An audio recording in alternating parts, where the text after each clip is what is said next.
Lah Bapak Ibu, mulai deh. Bismillahirrahmanirrahim. Lah.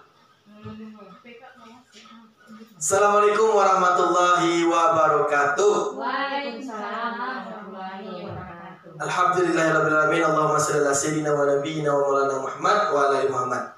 Bapak dan Ibu semuanya, terima kasih atas kehadirannya. Sebelum kita mulai, yang sama-sama kita hormati Ibu Kepala SDN 15 Subang 3 Jorong, tempat kami bertugas. Kemudian Bapak dan Ibu Majelis Guru. Kebetulan Bapak-bapak ada di bagian belakangnya. Baik, hari ini kami sebagai calon guru penggerak mendapatkan tugas untuk menyampaikan diseminasi budaya positif, di mana materi ini rasanya berguna untuk penerapan pembelajaran kita sehari-hari.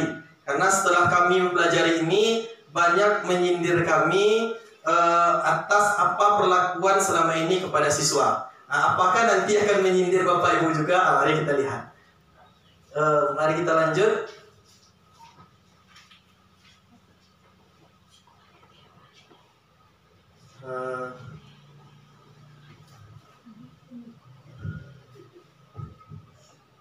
Ke bawah saja. Oke. Nah, karena judul kita adalah budaya positif Bapak Ibu, sekarang pertanyaannya kira-kira apa pentingnya menciptakan suasana positif di lingkungan kita? Kira-kira apa pentingnya, Bu? Penting nggak menciptakan budaya positif atau tidak penting? Penting. Oke. Apa pentingnya akan kita jawab nanti di slide berikutnya. Nah, sekarang untuk itu kita mari bermain dulu, Pak Ibu. Jadi kita minta ini berpasangan. Nanti Bu Desi sebagai kepala sekolah nanti berdua nih. Kita akan bermain cobalah buka. Oke. Bu Ayu dengan Bu Nopi akan berpasangan. Bu Desi sendiri melawan Bu Emma dan Bu Pia. Oke. Tugasnya adalah sekarang Bu Nopi yang pertama, kemudian Bu Desi coba kepalkan tangan sekuat-kuatnya. Satu saja. Bu Pia dan Bu Emma membuka tangan Bu Desi. Kemudian Bu Ayu mencoba membuka tangan Bu Desi. Kita coba, membuka tangannya Bu Nopi. Kita akan coba apakah berhasil atau tidak. Silakan, berdua ini membuka tangannya Bu Desi. Kita coba dalam 30 detik berhasil atau tidak kira-kira. Ternyata Bu Desi yang fitness. Gimana Bu Ayu? Oke, habis. Berarti Bu Desi tidak berhasil, Bu Nopi tidak berhasil ya, dibuka tangannya. Oke, tepuk tangan untuk kita semua. Tepuk tangan. Baik. Selanjutnya kita coba balikan. Sekarang Bu Pia. Jadi Bu Emma sekarang menjadi rekannya Bu Desi. Bu Pia mengepalkan tangan. Bu Desi dan Bu Emma membuka kepalan tangan Bu Pia. Bu Nopi dan Bu Ayu seperti itu juga. Gantian ya. Kita mulai ya. 1, 2, 1, 2, 3. Oke.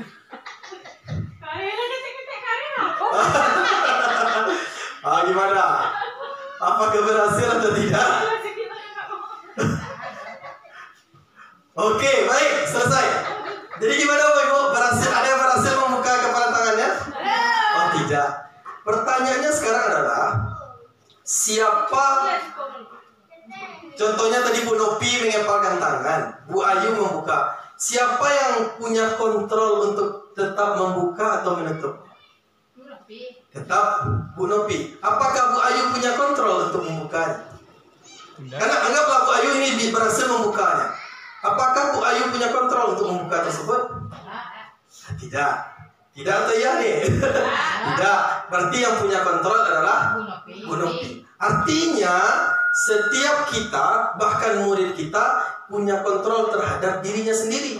Kita guru apakah bisa mengontrol siswa atau tidak? Nah, itu akan kita jawab juga di slide-slide berikutnya.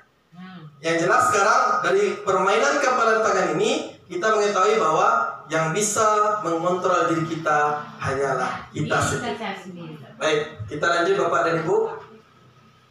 Nah, sekarang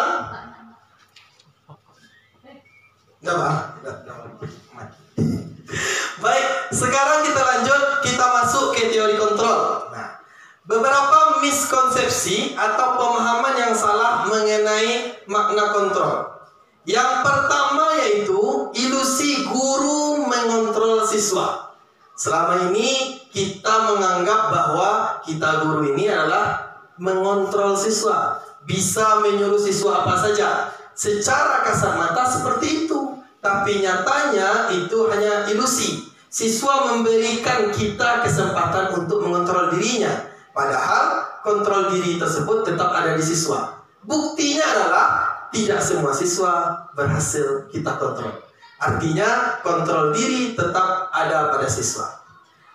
Yang kedua, miskonsepsi yang kedua itu ilusi bahwa semua penguatan positif, efektif, dan bermanfaat. Nah, ternyata tidak semua penguatan positif, efektif, dan bermanfaat. Penguasaan positif atau bujukan adalah bentuk-bentuk kontrol. Segala usaha untuk mempengaruhi murid agar mengulangi suatu perilaku tertentu. Adakah suatu usaha untuk mengontrol murid tersebut? Dalam jangka waktu tertentu mungkin murid berhasil kita kontrol, tapi suatu saat dia akan sadar bahwa dia tidak akan mau untuk selalu dikontrol. Misalkan siswa kita berikan, kalau berhasil kita beri hadiah, kita beri hadiah. Apakah siswa itu akan sesuai dengan apa yang kita mau terus? Tentu tidak. Akan ada masanya mereka tidak mau dikontrol. Kemudian kita lanjut miskonsepsi yang ketiga, ilusi bahwa kritik dan membuat orang merasa bersalah dapat menguatkan karakter. Saya pribadi sering melakukan ini dulu. Sekarang sudah mulai berangsur-angsur berubah. Tapi setidaknya masih ada, harus mengakui masih ada melakukan. Contohnya ketika siswa tidak membuat pekerjaan rumah atau proyeknya, kita menyampaikan kepada siswa, misalkan tidak kasihan kepada Pak Robi kalau tugasnya tidak selesai seperti ini. Apakah hal tersebut akan selalu bisa mengontrol siswa? Ternyata tidak. Atau kita malah mengkritik mereka, tidak baik seperti itu, tidak ini, tidak seperti ini. Hal tersebut nyatanya tidak bisa mengontrol seseorang secara terus-menerus. Baik, miskonsepsi yang keempat yaitu ilusi bahwa orang dewasa memiliki hak untuk memaksa. Karena seperti yang tadi di awal, kita sering memaksa siswa, menyamakan siswa dengan kita, harus seperti ini, harus seperti ini. Sedangkan filosofi Ki Hajar Dewantara menyatakan bahwa guru ini ibarat petani. Kita menanam, kita ada padi yang sudah ditanam, kita menuntun padi ini sampai berbuah, sampai bisa kita panen. Sedangkan kalau kita tidak memberikannya pupuk, tidak merawatnya, maka padi ini tidak akan berhasil tumbuh, berhasil dipanen dengan baik. Nah, siswa seperti itu juga. Tugas kita adalah sebagai menuntun. Ingarso Santulodo, Ingarso Mangunkarso, dan Tulburi Handayani. Baik, selanjutnya. Nah, selama ini kita sering mengenal ada namanya stimulus respon. Kemudian sekarang kita mulai mengenal namanya teori kontrol. Kalau dulu kita pernah belajar bahwa ada stimulus, ada respon. Kalau kita mendekati cewek dulu, Bapak Ibu, harus distimulus dulu cewek gitu. Nah, ternyata ada responnya, berarti terjadilah hubungan komunikasi antara tersebut. Tapi di proses belajar siswa ternyata hal tersebut bukan menjadi sesuatu yang terbaik. Ternyata ada yang namanya teori kontrol. Nah, stimulus respon dan teori kontrol bedanya seperti ini, Bapak Ibu. Yang pertama, kita menganggap realitas kebutuhan kita ini sama. Siswa si A, Ega, Fauzan, Azizi punya kebutuhan yang sama. Ternyata kalau di teori kontrol, kita harus menyadari bahwa kebutuhan setiap siswa itu berbeda. Lalu stimulus respon, semua orang melihat hal yang sama. Kita akan memberikan perlakuan yang sama kepada siswa semuanya. Ternyata di teori kontrol setiap orang memiliki gambaran berbeda. Lanjut, kita mencoba mengubah orang agar berpandangan sama dengan kita. Apalagi siswa, kita mencoba siswa itu sama dengan kita. Sedangkan di teori kontrol, kita berusaha memahami pandangan orang lain tentang dunia. Begitupun selanjutnya, orang lain bisa mengontrol saya. Di teori kontrol, yang bisa mengontrol dirinya hanyalah dirinya sendiri. Saya bisa mengontrol orang lain. Ternyata di teori kontrol kita tidak bisa mengontrol orang lain. Dalam teori stimulus respon, pemaksaan ada pada saat bujukan gagal. Gagal membujuk anak, kita paksa anak tersebut. Nah, di teori kontrol, kolaborasi dan konsensus menciptakan pilihan-pilihan baru. Kalau anak tidak bisa di sini, maka ada pilihan-pilihan selanjutnya. Yang terakhir yaitu model berpikir menang kalah. Ada menang, ada kalah. Sedangkan di teori kontrol tidak ada anak yang kalah, semuanya menang. Dengan bagaimana? Dengan memberikan perlakuan-perlakuan. Selanjutnya, nah, sekarang ingin meminta pendapat Bapak dan Ibu. Jadi teori kontrol itu akan berhubungan nanti bagaimana kita menerapkan disiplin kepada siswa. Nah, apa yang terbayang di benak kita saat mendengar kata disiplin? Apa kira-kira? Kan kita sering katakan, nah harus disiplin. Apa yang terbayang oleh kita mendengar kata-kata disiplin? Peraturan, oke? Apalagi kira-kira Bu? Kalau saya hukuman dulu. Jadi pas ditanya ini apa yang terbayang disiplin? Hukuman. Peraturan, hukuman. Ada lagi apa Ibu? Tanggung jawab mungkin? Tanggung jawab. Nah, tertib. Oke, banyak ya yang terpikir tentang kita disiplin. Pertanyaannya, apakah disiplin ini sudah kembali ke sumber asalnya mengenai disiplin? Nah, mari kita lihat. Nah, dalam budaya kita, makna kata disiplin dimaknai menjadi sesuatu yang dilakukan seseorang pada orang lain untuk mendapatkan kepatuhan. Nah, kita harus pakai baju hitam putih hari Senin. Nah, kan? Akhirnya siswa harus patuh. Maka siswa yang patuh dengan aturan tersebut kita sebut disiplin.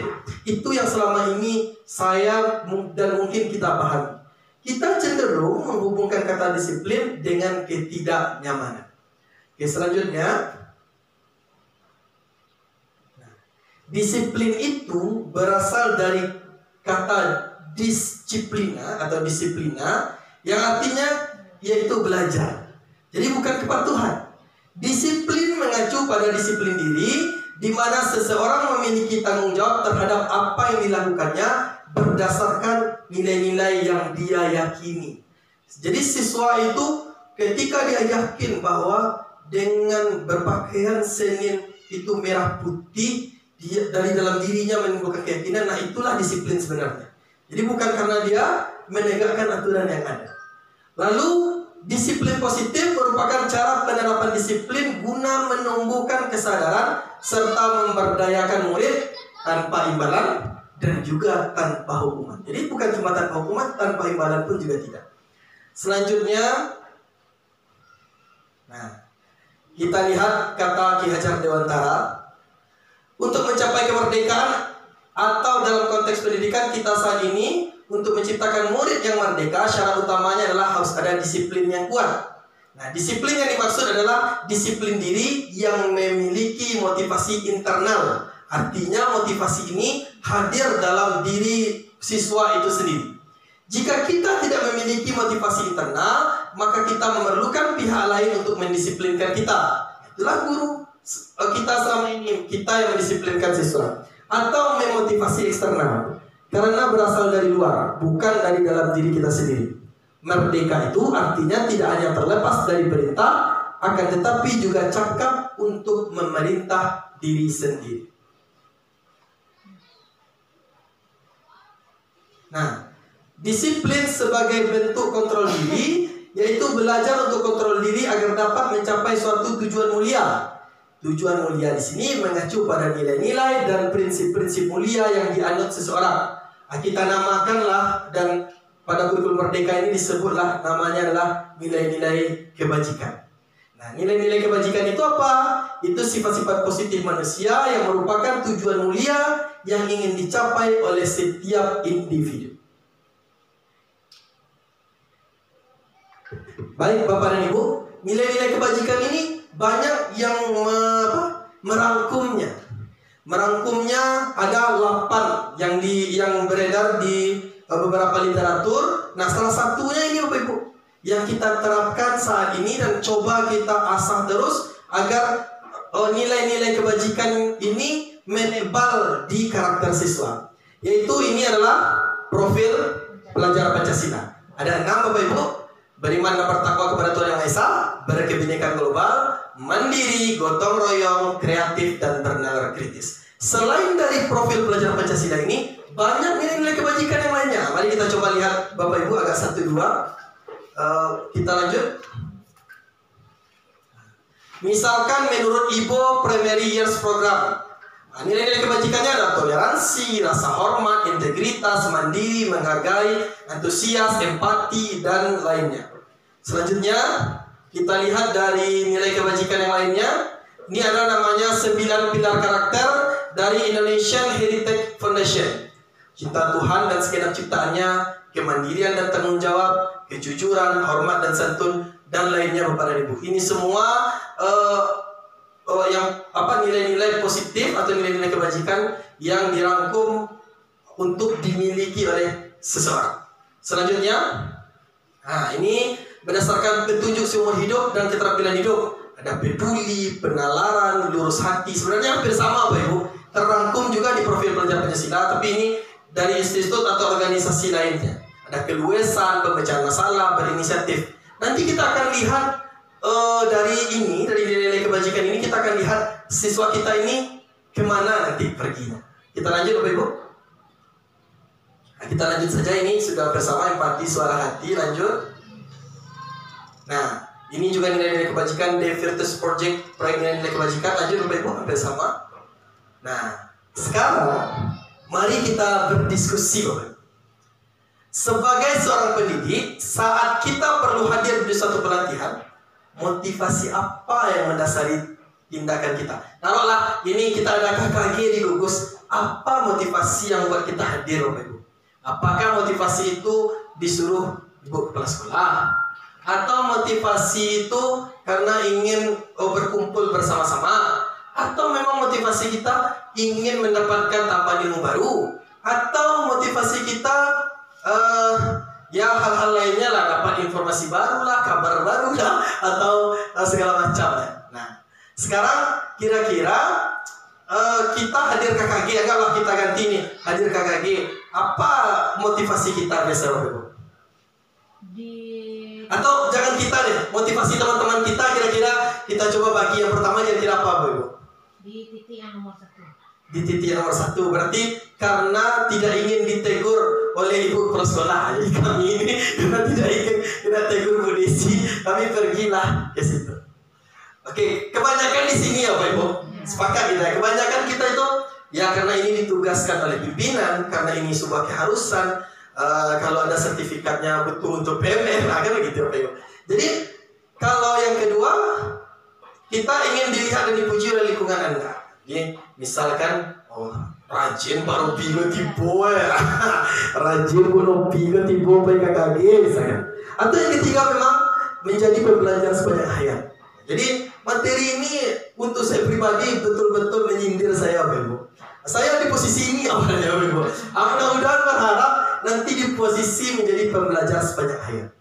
Nah dari sini kita melihat bahwa motivasi yang dua di atas ini merupakan motivasi dari luar, bukan motivasi dari dalam diri sendiri.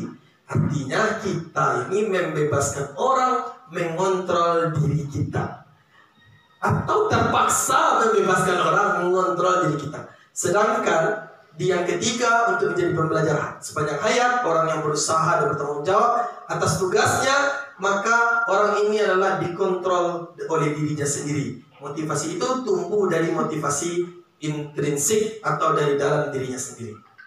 Baik, kita lanjut Bapak dan Ibu. Nah, 3 prinsip perilaku manusia. Nah, ini yang tadi Bapak Ibu. Yang pertama, untuk menghindari ketidaknyamanan atau hukuman. Daripada beko akan neberang de Bu Desi. Ya lawat tipu jo. Daripada beko di WA le Bapak Ketua Gugus, si saya atau Ibu Ketua Gugus, dia lawat tipu. Atau mungkin hukuman sosial deh, aku udah pernah tipu atau itu Pak. Yang kedua, untuk mendapatkan imbalan atau penghargaan dari orang lain. untuk mendapatkan imbalan. Kalau pai KKG dapat uang transport, dapat awak snack, dapat awak namu pada awak hadir selalu menjadi guru yang baik. Misalkan seperti itu, sehingga dihargai orang. Nah, sedangkan yang terbaik adalah yang ketiga, untuk menjadi orang yang mereka inginkan dan menghargai diri sendiri dengan nilai-nilai yang mereka percaya. Jadi yang kita inginkan tapi dengan nilai-nilai yang kita percaya. Jangan seperti saya Bapak Ibu, saya tidak ingin pergi KKG, itu hal yang buruk jadinya. Tapi saya ingin KKG misalkan karena ingin memang mendapatkan ilmu baru, untuk melakukan pengimbasan mungkin dan lain-lain. Baik, kita lanjut Bapak Ibu. Nah, sekarang dalam proses menyelesaikan masalah atau menyelesaikan suatu permasalahan, baik itu siswa maupun yang lainnya, ada 3 langkah atau 3 perlakuan yang bukan 3 langkah, 3 perlakuan yang sering kita lakukan. Yang pertama tadi hukuman, yang kedua konsekuensi, yang ketiga ada namanya restitusi. Apa itu yang ketiga ini? Kalau dilihat dari gambar, ini sungguh tidak menyenangkan ya Bapak Ibu, hukuman. Jangankan siswa, kita saja dihukum tidak merasa senang. Kemudian ada konsekuensi, tentu ada timbal baliknya. Kemudian restitusi ini kenapa seperti penuh cinta? Kita lihat gitu. Baik, kita lanjut. Nah, sekarang kita lihat perbedaan antara hukuman dan konsekuensi. Kita lihat sedikit saja. Bisa diklik nggak kira-kira Bu? Apakah? Oke, coba kita sit sebentar.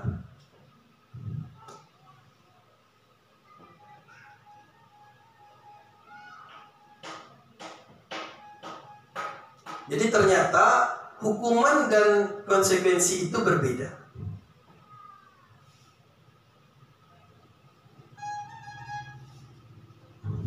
Ini Bu. Baik, yang pertama, hukuman itu identitas gagal. Kemudian ada namanya konsekuensi dan restitusi identitas sukses. Ternyata konsekuensi dimasukkan identitas sukses, tapi dan disiplin, tetapi apakah itu sudah baik atau tidak? Boleh. Silakan Bapak Ibu dinikmati snacknya.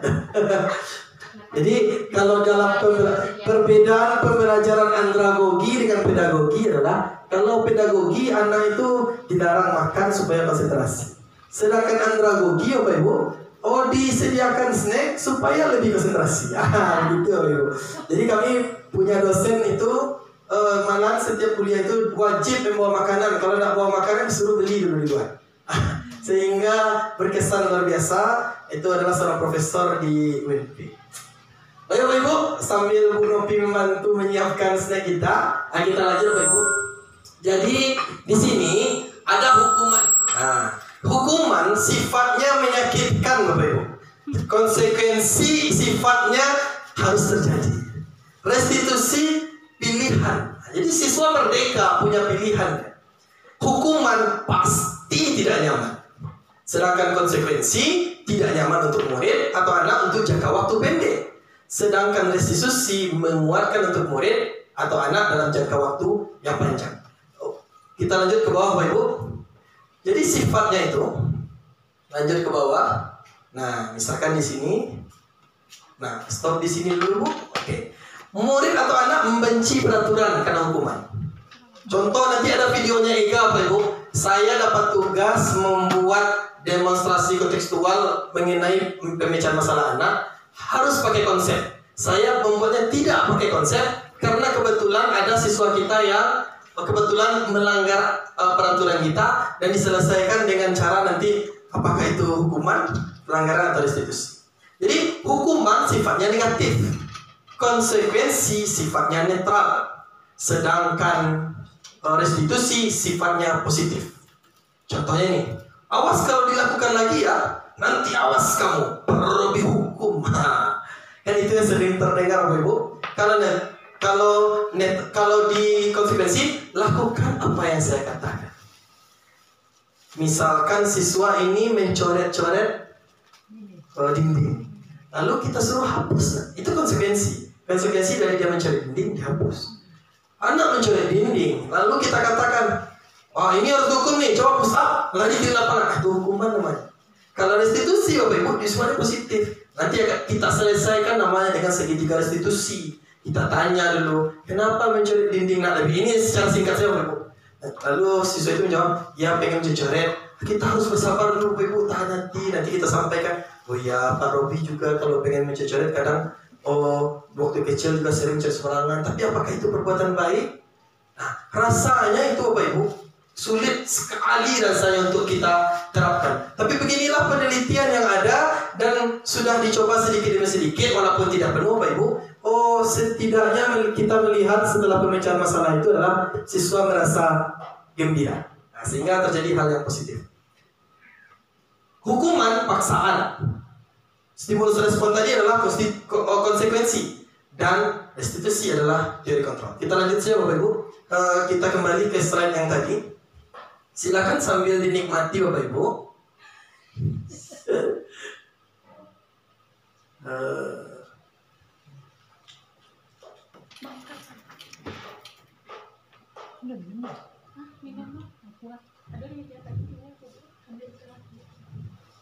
Nah, jadi dari yang tadi kita coba sampaikan sedikit banyak, Bapak Ibu, restitusi itu proses menciptakan kondisi bagi murid untuk memperbaiki kesalahan mereka sehingga mereka bisa kembali pada kelompok mereka dengan karakter yang lebih kuat.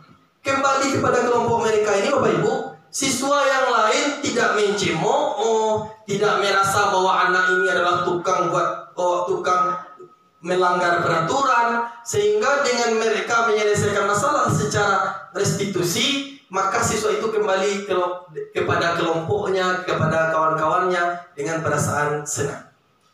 Baik, kita lanjut. Nah, mari kita main tebak-tebakan, Bapak Ibu.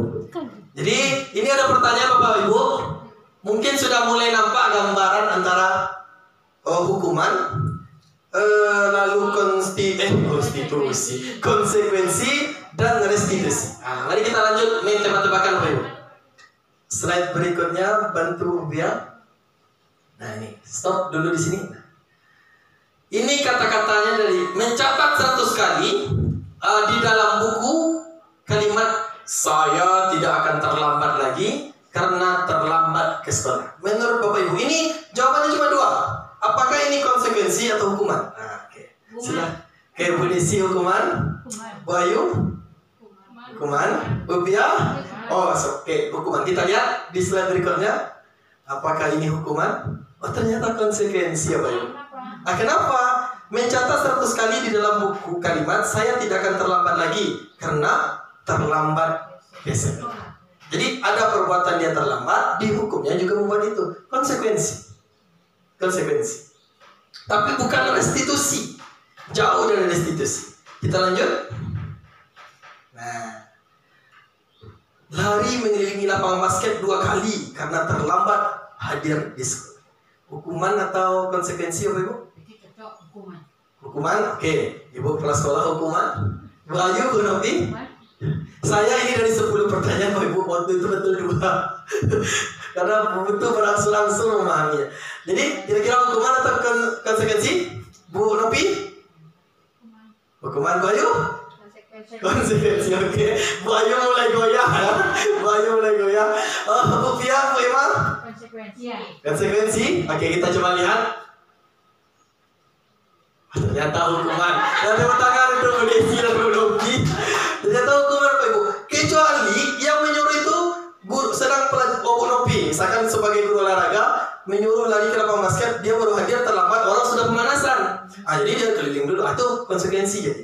Karena dia terlambat, ya pemanasan sendiri lah. Gitu. Kita lanjut, Bapak Ibu.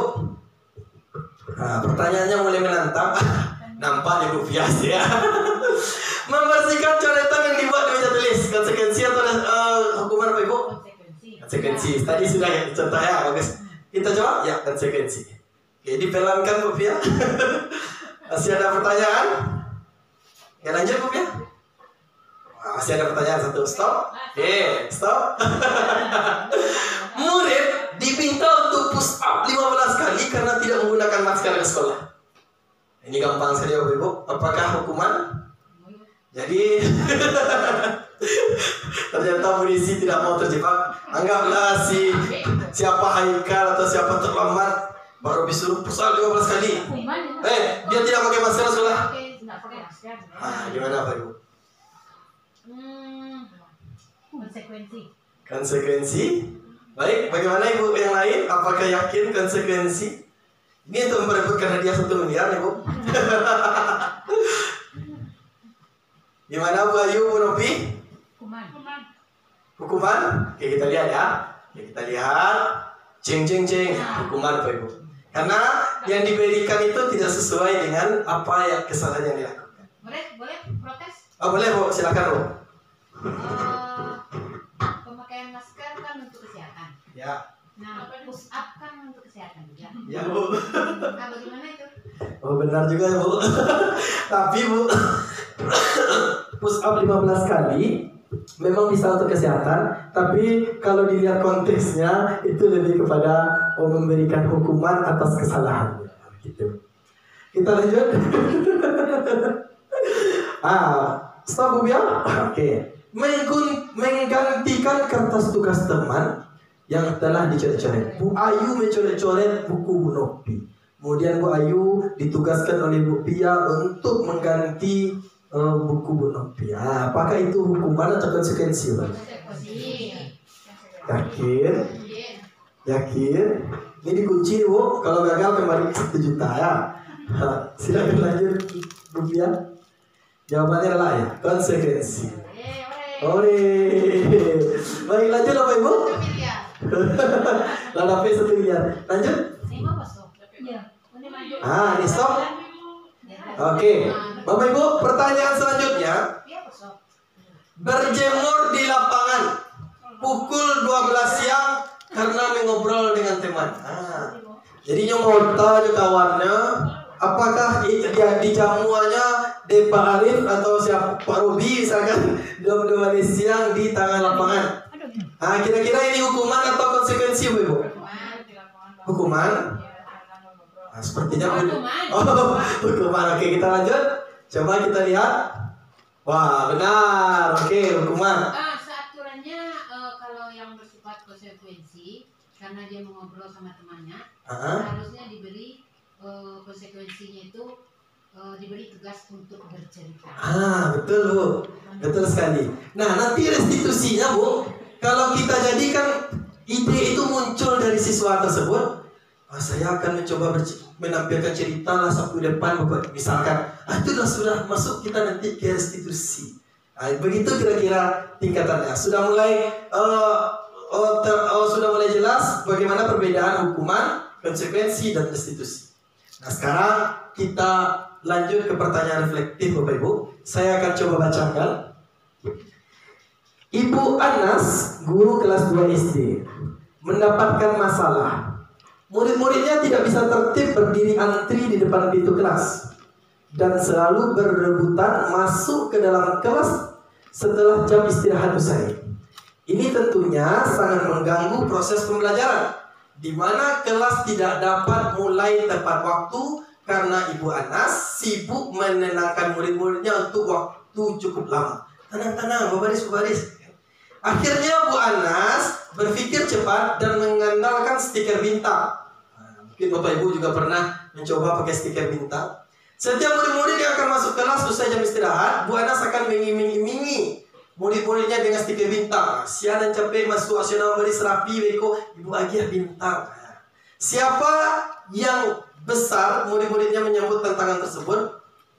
Siapa yang dapat berdiri lurus dan berbaris rapi antri di depan pintu dapat bintang dari Bu Anas. Sebagian besar murid-muridnya menjambut tantangan tersebut dan langsung berdiri rapi di depan pintu karena cukup berhasil membuat murid-muridnya berdiri rapi antri di depan pintu.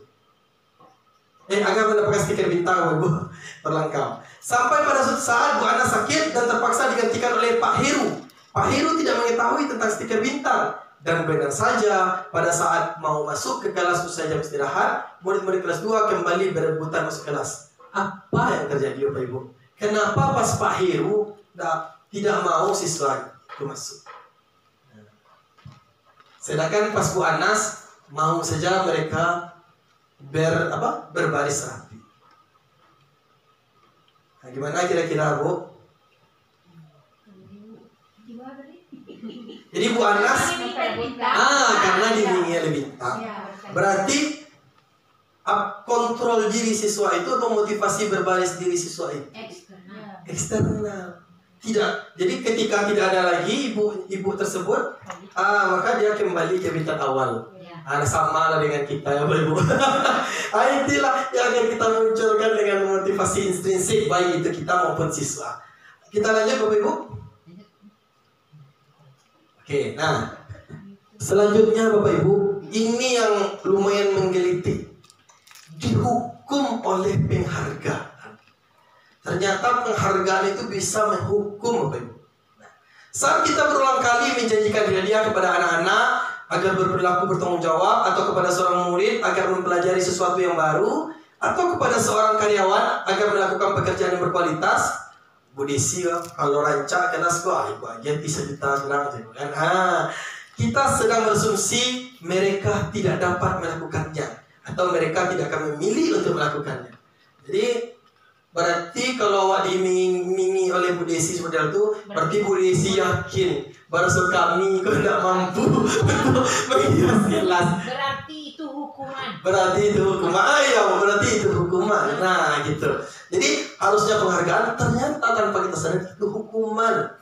Nah, ternyata penghargaan itu berpengaruh dalam jangka pendek dan jangka panjang. Jangka pendek Bapak Ibu, misalkan anggun kalau juara main badminton, main tenis meja, selain dari hadiah di sana, akan ibu kasih juga hadiah lain. Itu bagus Bapak Ibu, karena dalam jangka waktu pendek dia bisa berubah untuk pertandingan. Tapi untuk menjadi karakter dia, itu tidak bisa. Nah, contohnya stiker bintang tadi tidak bisa. Kemudian penghargaan tidak efektif. Penghargaan merusak hubungan. Karena ketika murid Pak Robi, misalkan Ega Pak Robi aja hadiah karena berhasil, yang lain tidak sakit hatinya. Atau Pak si Ega diberikan hadiah 1 pensil, kemudian Fauzan diberikan 2 pensil, jadi Ega sakit hatinya karena kawannya dapat 2 pensil. Gitu kira-kira Bapak Ibu. Kemudian penghargaan mengurangi ketepatan. Ini sudah diteliti. Bahwa penghargaan ini mengurangi ketepatan. Ada mahasiswa yang disuruh melakukan tugas kemudian diiming-imingi. Ternyata dia capek. Bagaimana bisa cepat selesai dan mendapatkan hadiah tersebut, sehingga kehati-hatian tidak ada, keseriusan tidak ada. Yang penting cepat selesai dan berhasil. Dan itu ternyata membuatnya lebih tidak berhasil. Kemudian penghargaan menurunkan kualitas. Contohnya mungkin di rumah atau di sekolah Ibu. Nah, kalau Ananda berhasil menghafal teks pembukaan undang-undang, nanti dapat Pak Robi kasih hadiah. Dalam jangka waktu pendek tadi bagus Ibu. Tapi ternyata hanya sampai diberi hadiah, teks pembukaan undang-undangnya hilang. Dan kesenangannya menurunkan kualitas, tapi menurunkan kesenangannya.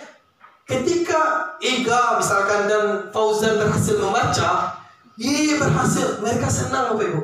Akan disebut-sebut dalam seminggu 2 minggu, awalnya berhasil membaca, berhasil. Tapi waktu dia berhasil langsung kita kasih kue Bapak Ibu. Dia sudah lupa kesenangan waktu dia berhasil membaca. Yang ingin adalah kesenangan lamanya makan kue. Cuma itu Bapak Ibu. Saya sadar sekali setelah belajar ini Bapak Ibu, bahwa ternyata yang saya lakukan selama ini ternyata salah. Mungkin tidak salah tapi kurang tepat Bapak Ibu. Kurang tepat. Ada yang lebih baik dari itu. Kemudian penghargaan mematikan kreativitas. Ini misalkan siswa ini hanya disuruh itu saja. Yang penting dia berhasil, Dia tidak punya ide lain. Dia hanya sesuai, kalau tidak ada imbalan, dia tidak ngerajuan. Saya ingat tidak ada kreativitas. Kalau tidak disuruh ngafal, dia tidak hadiah. Akhirnya cuma ngafal saja. Lanjut penghargaan menghukum. Yang tadi, anak juara 1, 2, 3 dapat penghargaan. Yang lain merasa bahwa mereka tidak bagus, bahkan mereka merasa terhina bahwa mereka tidak sehebat teman-temannya. Jadi penghargaan ternyata memberikan hukuman bagi yang tidak menerima penghargaan. Nah, mungkin itu jugalah pemerintah kita melarang sekarang untuk memberikan hadiah juara 1, juara 2, juara 3, atau kalau mau diakali semuanya dapat medali. Mungkin ini adalah juara 1 terrajin, juara 1 terfokus misalkan. Nah, kan ada sekolah-sekolah yang memberikan medali kepada semua anak-anak.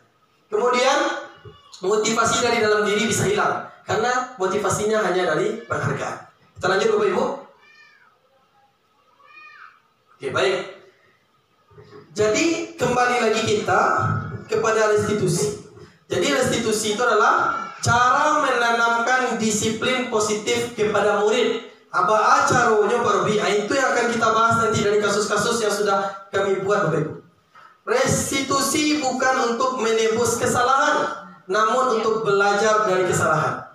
Restitusi memperbaiki hubungan, bukan jadinya siswa tidak senang ke guru, tapi siswa semakin cinta ke gurunya karena diperlakukan dengan baik. Apakah akan berhasil seperti itu atau tidak? Itulah yang akan kita cobakan di dalam kehidupan kita sebagai seorang pendidik Bapak Ibu.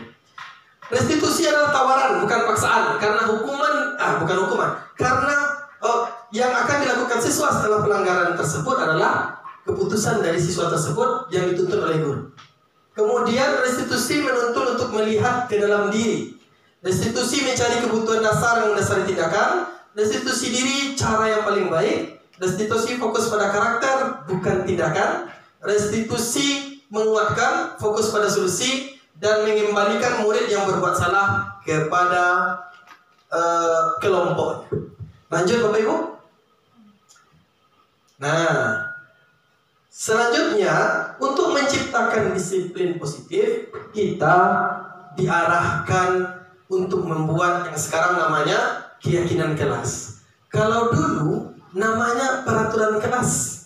Kalau sekarang supaya nilai-nilai positif itu ada nilai keyakinan yang dimiliki siswa, disebutlah keyakinan kelas. Diperhalusnya bahasa ya. Nah, tapi dalam proses pembentukannya pun berbeda. Peraturan kelas umumnya dibuat oleh guru, pun ikut siswa membuat tetap sesuai kehendak guru, tidak sesuai kehendak siswa. Kita sebenarnya mencoba memasukkan pengaruh kita kepada siswa agar siswa bisa menerima kita, dan itu tetap muncul dari siswa. Misalkan kita mengatakan kepada siswa datang tepat waktu, kemudian siswa setuju, tidak cuma sekedar setuju tapi kita pengaruhi. Kenapa harus seperti ini, kenapa harus seperti ini, sehingga hal tersebut memang menjadi keyakinan bagi siswa. Nah, apa keyakinan kelas ini bersifat abstrak Bapak Ibu. Kalau dulu harus menyampaikan tidak boleh mencontek, harus itu. Kalau keyakinan kelas bersifat abstrak, jadi lebih luas. Nanti ada pembagian-pembagiannya Bapak Ibu. Kemudian keyakinan kelas berupa pernyataan umum. Pernyataan keyakinan kelas senantiasa dibuat dalam bentuk positif. Tidak ada lagi kata jangan. Sesuai arahan Bu Desia itu tidak boleh kata jangan, tidak boleh kata tidak boleh. Tidak ada lagi kata-kata seperti itu. Lalu keyakinan kelas hendaknya tidak terlalu banyak sehingga mudah diingat dan dipahami oleh semua warga kelas. Kita kan sering tuh Bapak Ibu bikin peraturan kelas itu sampai 10, atau bikin janji siswa kita juga sampai banyak Bapak Ibu. Ternyata kita cukup 1-2, nanti kalau sudah tertanam yang 2 ini, lanjut lagi yang ketiga.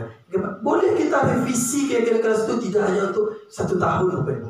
Jadi 3 bulan ternyata yang 2 ini sudah oke nih semua murid kita. Ya udah kita lanjut buat keyakinan kelas baru.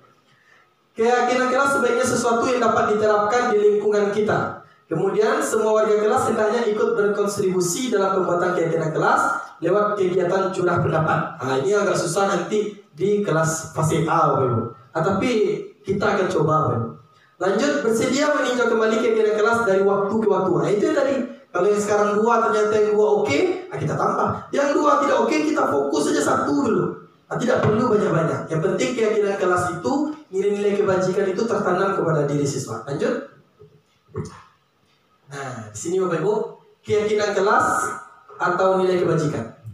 Kira-kira kan tadi ada nilai-nilai kebajikan Bapak Ibu, profil pelajar Pancasila, baik, empati, keamanan, rasa saling menghormati, kesehatan, menghargai, apalagi Bapak Ibu banyak.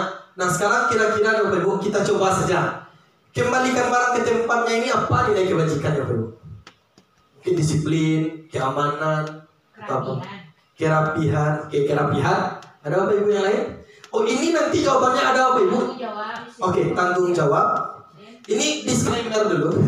Jawabannya tidak harus sama dengan yang kami buat Bapak Ibu, karena dari satu kembalikan barang ke tempatnya itu bisa banyak nilai yang kita miliki ya. Jadi nanti yang kami buat jawabannya di bawah itu hanya sebagai salah satu dari banyak nilai yang ada dari perilaku tersebut. Oke, kembalikan barang tadi ada kerapihan, bertanggung jawab tadi ya Bu. Oke. Yang kedua, dilarang mengganggu orang lain Bapak Ibu. Apa kira-kira nilai kebajikan? Hubungan sosial, oke? Hubungan cinta. Oke, hubungan sosial Bapak Ibu. Kita lanjut dulu, gak apa-apa. Dilarang melakukan kekerasan Bapak Ibu. Berarti kalau tidak ada kekerasan, siswa merasa bagaimana Bapak Ibu? Nilai keamanan mungkin ya Bapak Ibu. Kita lihat. Dilarang merokok. Nah ini untuk siswa SMA ini misalkan. Kesehatan, oke. Bergantian atau menunggu giliran. Disiplin, budaya. Oke, kita lanjut. Kita lihat salah satu dari jawabannya. Nah, ada tadi bertanggung jawab, dilarang mengganggu orang lain, bisa menghormati. Yang tadi tidak salah Bapak Ibu. Ini salah satu yang lainnya, bagian lainnya. Dilarang melakukan kekerasan, menghormati orang lain, komitmen. Tadi keamanan juga supaya orang merasa aman.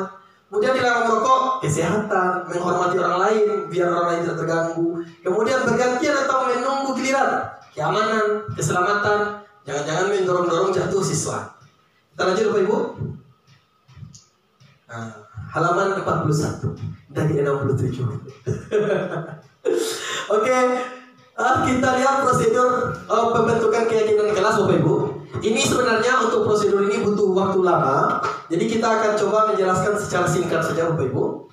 Yang pertama, kita persilahkan seluruh warga sekolah. Kalau Ibu Kepala Sekolah membuat keyakinan sekolah. Kemudian kalau kita di kelas, berarti seluruh warga kelas bercurah pendapat tentang peraturan yang perlu disepakati. Misalkan mulai dari siswa contohnya, ayo nak, apa kira-kira yang harus kita sepakati agar kita ini menjadi anak yang lebih baik lagi? Oh ternyata kalau izin harus angkat tangan, catat tuh Bapak Ibu. Kita catat semua pendapat siswa. Kalau dengan orang dewasa, dengan andragogi, mungkin kita bisa pakai sticky note. Berapa dua-dua tempel. Seluruh pendapat ditampung terlebih dahulu. Lalu mencatat semua masukan para murid. Kemudian susun keyakinan kelas sesuai prosedur pembentukan keyakinan kelas. Kemudian kita ganti kalimat-kalimat dalam bentuk negatif menjadi positif. Tidak datang terlambat, datang tepat waktu. Sampai di situ dulu. Tidak mengganggu teman, menghargai teman. Itu Bapak Ibu. Lanjut, contoh kalimatnya yang negatif. Jangan berlari di kelas atau koridor. Kalimat positifnya, berjalanlah di kelas atau koridor. Cukup seperti itu. Lalu meninjau kembali curah pendapat yang tadi. Apakah ada yang perlu kita ganti? Apakah ada yang perlu kita perbaiki? Ataukah ada yang dari 3 menjadi 1 poin saja? Lalu kemudian kita merangkum. Habis baterai. Kita merangkum. Habis baterai. Oh yang ini habis. Masih ada lagi.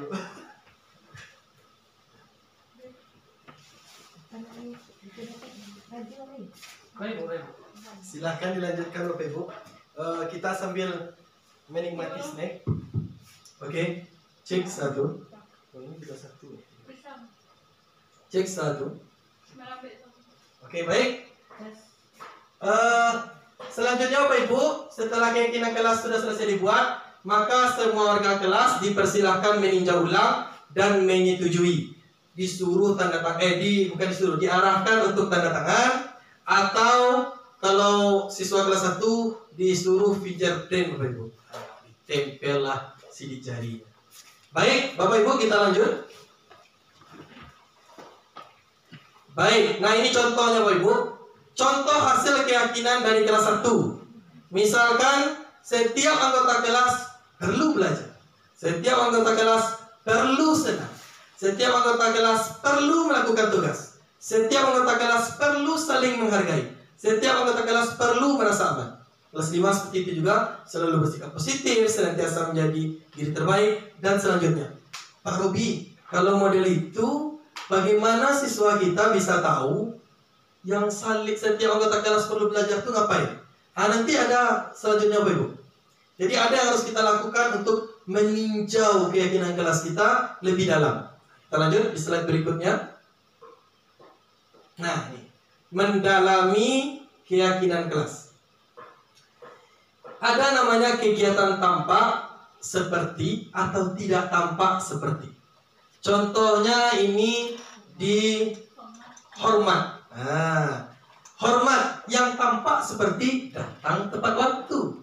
Yang tidak tampak sering datang terlambat. Nah, kemudian menyapa teman dan guru setiap hari. Yang tidak tampaknya tak acuh kepada teman dan guru. Jadi kita bikin setiap keyakinan kelas yang kita buat itu, kita bikinkan tampak seperti dan tidak tampak seperti, sehingga siswa yang kita ajar itu mengerti. Oh, begini yang hormat itu.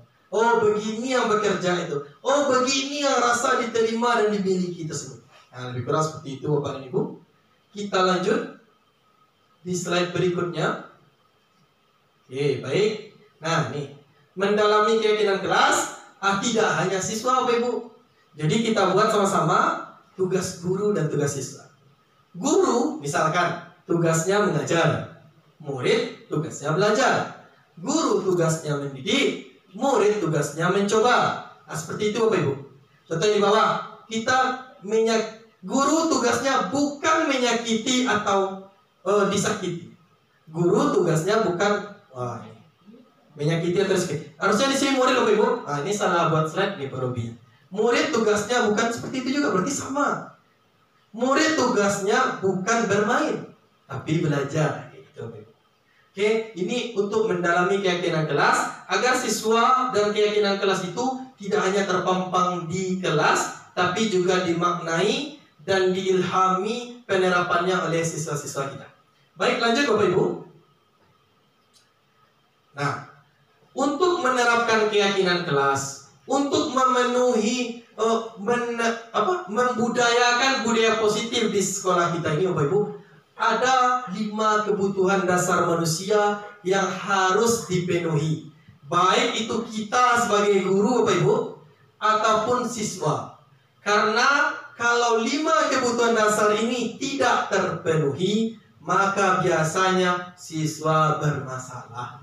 Dan masalah itu timbul dari ketidakpenuhan terhadap kebutuhan dasar. Yang pertama yaitu kebutuhan bertahan hidup. Makan Bapak Ibu. Kalau siswa wali tak ke sekolah, tidak mungkin yang konsentrasi ke sekolah. Timbul masalah, timbul male baraja, letih, lesu, lemas, loyo, dan lain-lainnya. Dan sering permisi. Tiok sabanta pai balanju. Kan yang udah Bapak Ibu. Kemudian kebutuhan penguasaan Bapak Ibu. Kemudian kebutuhan kasih sayang dan rasa diterima.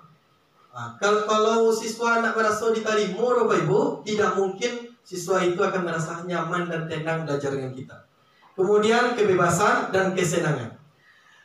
Ketika seorang murid melakukan suatu perbuatan yang bertentangan dengan nilai-nilai kebajikan atau melanggar peraturan, hal itu sebenarnya dikarenakan mereka gagal memenuhi kebutuhan dasar mereka. Jangankan siswa Bapak Ibu, kita saja kalau kita tidak terpenuhi kebutuhan dasar manusia, kita pun akan melakukan hal-hal yang tidak pada mestinya. Nah, coba kita lanjut. Nah, ini kebutuhan dasarnya Bapak Ibu. Oh, ini sudah. Nah, ini yang kebutuhan bertahan hidup tadi sudah. Kasih sayangnya Bapak Ibu. Kebutuhan psikologis untuk disayangi, diterima, mendapatkan rasa empati, mendapatkan tempat sosial emosional di tempatnya. Kemudian, ini Bapak Ibu, kebebasan. Siswa ini kalau merasa dikekang maupun manusia merasa dikekang, tentu mereka tidak senang, Bapak Ibu. Kalau tidak senang, tidak selesai pekerjaan, tidak selesai apa yang mereka inginkan. Karena itu tugas kita sebagai guru menuntun siswa mendapatkan kebebasan, bukan berarti membebaskan sebebas-bebasnya, tapi diberikan tuntunan. Kemudian kesenangan, kebutuhan untuk merasa senang. Kalau lah murid Pak Robi sehingga sepulusan tak senang menjadi Pak Robi dan cukupnya, ya itu mungkin tidak pandai-pandai. Ya. Mudah-mudahan dengan perubahan pengalaman dan pemahaman ini berubah, nanti siswanya juga berubah. Mudah-mudahan, Bapak Ibu. Kita lanjut. Oke, kita lanjut. Nah, dalam untuk menyelesaikan masalah siswa, dalam membudayakan budaya positif, ada 5 posisi kontrol kita sebagai seorang guru, Bapak Ibu. Setelah ini kita akan masuk ke kasus. Sebelum kita masuk mengenai pemahaman 5 posisi kontrol ini, ada penghukum, pembuat rasa bersalah, teman, pemantau, manajer. Biasanya Bapak Ibu, kita ini posisi mana Bapak Ibu? Saya pertama menjawab Bapak Ibu. Saya di posisi penghukum dulu Bapak Ibu. Mudah-mudahan kini tidak. Kalau Bapak Ibu kira-kira kita sering melihat guru-guru lainnya lah Bapak Ibu. Jangan kita ini posisi mana Bapak Ibu? Kalau saya sendiri sering di posisi penghukum dan pembuat rasa bersalah. Paling sering di posisi yang 2 ini. Kalau saya sesuai dengan konteks. Kalau Ibu sesuai dengan konteks, Oke. Kalau Ibu Novi Bayu, Bu Pia, bagaimana? Saya rasanya sebagai teman itu Bapak Ibu ada, tapi jarang Bapak Ibu. Sesuai konteks, Bu. Menjadi manajer. Semua kita melakukan kelimanya, Bu. Jadi sesuai dengan konteks. Tapi kalau ditanya porsinya mana yang lebih besar? 1 dan 2, Bu. 1 dan 2. Kita harus mengakui itu ya, Bu. Ya. Yang paling sering itu kita 1 dan 2, Bapak Ibu. Sebenarnya kita bisa menjadi manajer untuk setiap kasus.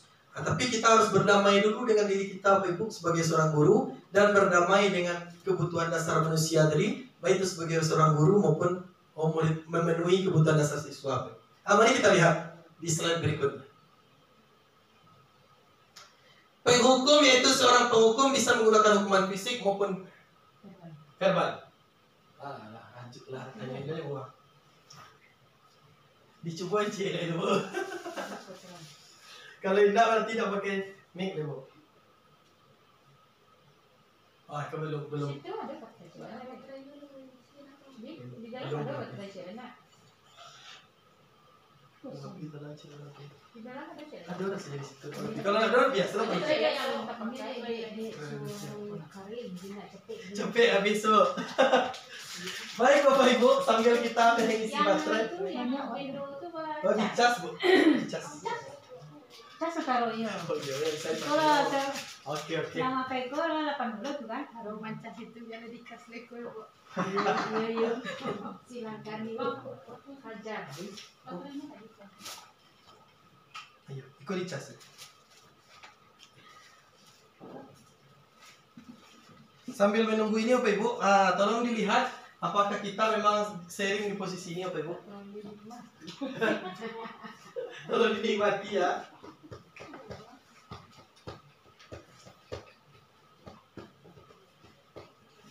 Baik, jadi contohnya ini kita sampaikan kepada siswa. Patuhi aturan saya, awas. Atau kamu selalu saja salah. Atau pasti selalu yang terakhir selesai. Guru seperti ini senantiasa percaya hanya ada satu cara agar pembelajaran bisa berhasil, yaitu caranya guru tersebut. Guru tersebut tidak percaya kepada siswa, tidak percaya dengan metode. Pokoknya kalau bukan cara dia, siswa tidak akan berhasil. Kasusnya gini Bapak Ibu.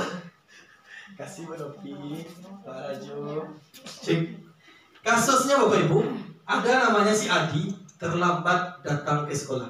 Jadi kita akan melihat nanti posisinya penghukum dengan kasusnya sama nanti. Dari penghukum sampai sebagai manajer kasusnya sama. Nah, kalau Adi terlambat datang ke sekolah, guru yang memiliki posisi kontrol sebagai penghukum, yang akan dia lakukan adalah, mari kita lihat. Ini kasusnya Adi terlambat datang ke sekolah. Penghukum nada suara tinggi, bahasa tubuh, mata melotot, dan jari menunjuk-nunjuk menghardik. Terlambat lagi. Pasti tak lambe lo balik. Tak lambe setar. Awak aja. Gitu Bapak Ibu. Kemudian bagaimana perasaan murid bila guru berbicara seperti itu pada saat muridnya datang terlambat, Bapak Ibu? Rasanya gitu murid, apa aku kemudian terjadi? Kesalahan apa dah? Atau disakiti, cuek saja Bu. Atau disakiti dia aja apa? Asal terlebih apa? Lo apa? Ibu lo lihat apa? Bilo apa? Itu pindah aja. Tanda tangan Bu. Hasilnya kemungkinan murid marah dan mendendam atau bersifat agresif dan seperti yang kita contohkan tadi. Nah, sekarang kita lanjut sebagai pembuat merasa bersalah, Ibu. Pada posisi ini guru akan bersuara lebih lembut. Ibu sangat Bu Ayu contohnya. Ibu sangat kecewa sekali dengan Fahri. Atau Bu Nopi, berapa kali harus ibu bilang kepada Talita dengan lembut. Kemudian Bu Emma misalkan, Rasanya kalau orang tua kamu tahu, orang tua tahu model gua peparangnya sih taruh, apa rasanya? Sehingga siswa merasa bersalah. Walaupun tidak semua siswa Bapak Ibu yang merasa bersalah Bapak Ibu, tapi di konteks ini guru sebagai posisi kontrol membuat merasa bersalah. Di posisi ini murid akan memiliki penilaian diri yang buruk tentang diri mereka dan merasa tidak berharga. Kemudian kasusnya seperti ini Bapak Ibu. Nih, Adi terlambat datang sekolah. Adi, kamu ini bagaimana ya? Kamu sudah berjanji dengan Pak Robi tidak akan terlambat lagi. Kamu kenapa ya senang sekali mengecewakan Bapak? Bapak benar-benar kecewa sekali. Itu menangis si Adi Bapak Ibu. Iya Pak. Kok iya menangis Bapak Ibu? Nah jadi konteksnya untuk membuat merasa bersalah. Bagaimana perasaan murid? Ya murid itu akan merasa kecewa, merasa bersalah. Kalau murid yang punya perasaan ya Bapak Ibu akan merasa bersalah. Kalau tidak punya perasaan Bapak Ibu ayo lalu sininya dia. Rabu. Kalau perasaannya disadari. Bapak Ibu aja nih. Perasaan tidak bersalah. Perasaan bersalah. Baik. Kita lanjut. Kalau tekan aku lihat Bu. Kita lanjut posisi guru sebagai teman Bapak Ibu. Nah, kita tidak jarang memposisikan sebagai teman. Ini sebenarnya tidak salah, tapi seperti kata Ibu Desi tadi, tergantung konteks. Tapi posisi yang paling baik itu nanti posisi terakhir. Guru pada posisi ini tidak akan menyakiti murid, namun akan tetap berupaya mengontrol murid melalui persuasi. Posisi teman pada guru bisa negatif ataupun positif. Nah, contoh kita lanjut saja. Ayo bantulah demi Bapak ya, tolonglah Pak. Ayo ingat tidak bantuan Bapak selama ini. Dia salah muka Pak dan nolong awak sekali ikut tolonglah Pak. Nah, kan seolah merasa dekat dengan siswa Bapak Ibu. Kita lihat kalau Adi terlambat tadi, apa yang kita ucapkan Bapak Ibu? Coba kita lanjut ke bawah. Besok kalau terlambat ajak Pak Di. Adi kalau kata lambe bawa apa? Dia pakai awan dia. Baik Bapak Ibu, kita lanjut nih. Adi, ayolah. Bagaimana sih kamu? Kemarin kamu sudah janji ke Bapak bukan? Kenapa terlambat lagi? Sambil tertawa. Hehe. Ya, sudah tidak apa-apa. Duduk dulu sana. Atau nanti Pak Guru bantu kamu ini. Jadi nampak suasana seolah-olah berteman dengan siswa. Bagaimana perasaan murid? Murid akan merasa senang dan akrab dengan guru. Ini termasuk dampak yang positif. Hanya saja di sisi negatif, murid menjadi tergantung kepada guru tersebut. Kuat akan ewerang. Nah, dona bikuan diajak apa? Sebagai rasa saya salah. Tidak ada tindak lanjut dari kasus tersebut. Jadi kalau ya CS, bawa ke toko kawan tuh. Ayo dah dulu. Justru yang toko di mana? Bisa diulang lagi Bu? Pak. Kayak itu lagi tidak Bu. Adik saya. Kemarin sudah terlambat, hari ini terlambat lagi. Besok ulangi lagi ya. Apa gitu kira-kira ya Bapak Ibu? Besok jangan kurangi ya, Di. Tambah yang lain Bapak Ibu. Tapi sudah mulai bagus lah, bagusnya gitu. Siswa tidak merasa terancam gitu. Nah, itu. Sisi positifnya ada, sisi negatifnya lebih banyak. Masih ada. Kemudian posisi pemantau Bapak Ibu. Ini sudah mulai masuk. Memantau berarti mengawasi. Pada saat kita mengawasi, kita bertanggung jawab atas perilaku orang-orang yang kita awasi. Contohnya, peraturannya apa?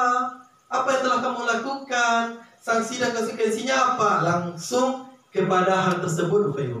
Nah, kita lanjut ke kasus Adi yang terlambat tadi. Jeng. Kalau jadi gurunya gimana? Pak guru bicara. Adi, tahukah kamu jam berapa kita memulai? Tahu Pak. Kamu terlambat 15 menit. Apakah kamu sudah mengerti konsekuensi yang harus dilakukan bila terlambat? Paham Pak. Saya harus tinggal kelas pada jam istirahat nanti dan mengerjakan tugas ketertinggalan saya. Konsekuensi Bapak Ibu, seperti yang kita pelajari tadi. Ya benar, nanti pada saat jam istirahat kamu harus tinggal di kelas untuk menyelesaikan tugas yang tertinggal tadi. Saya tunggu. Bagaimana perasaan murid diperlakukan seperti ini Bapak Ibu? Murid memahami konsekuensi yang harus dijalankan karena telah melanggar salah satu peraturan sekolah. Guru tidak menunjukkan suatu emosi yang berlebihan, menjadi marah atau membuat merasa berbuat bersalah. Murid tetap dibuat tidak nyaman, yaitu dengan harus tinggal di kelas. Jadi hanya murid tidak nyaman karena nyala terlambat, Tunyu harus menerima konsekuensi.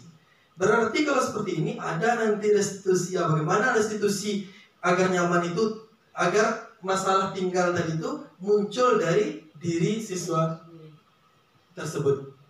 Kita lanjut Bapak Ibu. Posisi terakhir, posisi kontrol terakhir itu posisi manajer. Nah, posisi terakhir itu posisi manajer, di mana guru berbuat sesuatu bersama dengan murid, mempersilahkan murid mempertanggungjawabkan perilakunya, mendukung murid agar dapat menemukan solusi atas permasalahannya sendiri. Seorang manajer telah memiliki keterampilan di posisi teman maupun pemantau, dan dengan demikian bisa jadi di waktu-waktu tertentu kembali kepada kedua posisi tersebut bila diperlukan. Samojo ambo Bapak Ibu katiko meminta solusi kepada Bu Desi. Bu, saya tidak akan ujian sini dengan soal tulis. Nah, Bu Desi nak menanyakan, kalau begitu, beda soal lain itu. Terus dengan apa? Kan gitu. Terus dengan apa? Karena beliau sebagai kepala sekolah, sebagai posisi manajer kan, manajerial. Dengan apa? Saya akan menilai seni itu dengan prakteknya. Karena seni itu hanya bisa dilihat dengan prakteknya, bukan dengan pemahamannya. Pemahamannya hanya satu bagian kecil dari kemampuan dalam memahami seni. Lebih kurang seperti itu, Bapak.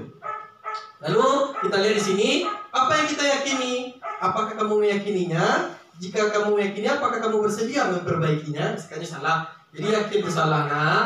Bersedia nak memperbaikinya, nak. Kita lihat di posisi si Adi tadi, Bapak Ibu. Posisi Adi yang terlambat tadi, bagaimana guru memperlakukannya ketika guru bertindak sebagai posisi manajer, Bapak. Nah, nada suara tulus, ada merah-merah, Bapak Ibu. Adi, apakah kamu mengetahui berapa ini kok? Itu, Bapak Ibu. Nada suara tulus, bahasa tubuh tidak kaku, mendekat ke murid. Adi, apakah Adi mengetahui jam berapa sekolah dimulai? Azizi, jam berapa awak masuk? Nah, kamu dah tahu, Bapak Ibu. Kadang gali-gali, Bapak Ibu. Cuma memang seperti itu yang seharusnya kita lakukan, Bapak Ibu. Saya ketika mempelajari ini di awal waktu pendidikan itu, Bapak Ibu, merasa tidak mungkin akan menjadi posisi manajer. Tapi tidak menutup kemungkinan sedikit banyaknya sudah dicobakan, walaupun tidak penuh, Bapak Ibu, tidak mengklaim diri penuh sebagai manajer, tapi berubah sedikit demi sedikit. Hanya ada juga pengaruhnya kepada anak. Kalau kemudian tahu Pak jam 7, ya jadi kamu terlambat, nak. Kira-kira bagaimana kamu akan memperbaiki masalah ini? Jadi ke anak ditanya, Bapak Ibu. Nah di fase A ini agak sulit kita, Bapak Ibu. Saya bisa menanyakan teman saya, Pak, untuk mengerjakan tugas yang tertinggal. Baik, itu bisa dilakukan. Apakah besok akan ada masalah untuk kamu agar bisa hadir tepat waktu ke sekolah? Dicari tahu. Ba'a mempunyai dalam Ibu. Tidak, Pak, saya bisa hadir tepat waktu. baik, saya hargai usahamu untuk memperbaiki diri. Nah, kira-kira Bapak Ibu, kalau siswa kita normal lah, di garis bawahi Bapak Ibu, kalau siswa kita adalah normal Bapak Ibu, diperlakukan seperti ini senang atau tidak Bapak Ibu? Senang atau tidak? Senang. Tapi apakah bisa berubah cepat Bapak Ibu? Tidak. Nah, posisi manajer ini tidak untuk merubah siswa dalam waktu cepat. Kalau mau cepat Bapak Ibu, berikan hukuman, lalu dia akan berubah. Tapi jangka waktu perubahannya itu tidak dari kesadaran dirinya, dan itu akan berubah hanya sebentar saja. Tapi ini butuh proses merubah siswa. Tidak bisa sehari dua hari, tidak bisa sebulan dua bulan, tidak bisa 1 tahun di tangan guru kelas yang sama, tapi sinergi dari seluruh sekolah untuk menyepakati budaya positif mana yang akan kita lakukan agar kita guru-guru bisa menempatkan diri kita di posisi manajer saat menyelesaikan permasalahan yang ada pada siswa. Baik Bapak dan Ibu, kita lanjut. Nah, ini sedikit lagi. Nah, dalam menyelesaikan masalah Bapak Ibu, kita lihat di sini ada namanya segitiga restitusi. Nah, ini akan ada pertanyaan setelah ini Bapak Ibu. Untuk menyelesaikan masalah kita kasih kasus nih Bapak Ibu. Kasus siswa.